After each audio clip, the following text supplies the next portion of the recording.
To use QuickBooks for your business, start by setting up your company file, which will store all your financial data. Choose the correct industry and business type to ensure the correct chart of accounts and tax settings are applied. Enter your business name, address, and contact information, and set up your administrator user account. Next, set up your chart of accounts, which is the backbone of your financial system. QuickBooks provides a default chart of accounts that you can customize to fit your business needs. Create new accounts or modify existing ones to track income, expenses, assets, liabilities, and equity.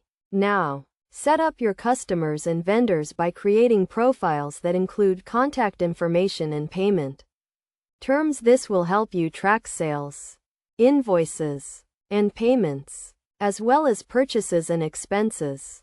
Create items, which represent the products or services you sell, and assign them to the correct accounts. To track sales and income, create invoices and sales receipts. Invoices are used for billing customers, while sales receipts are used for recording immediate payments. To track expenses, create bills and enter payments. Bills are used for tracking expenses, while payments are used for recording payments to vendors. Use the dashboard to monitor your business performance, including income, expenses, and cash flow. Run reports to analyze your financial data and make informed decisions.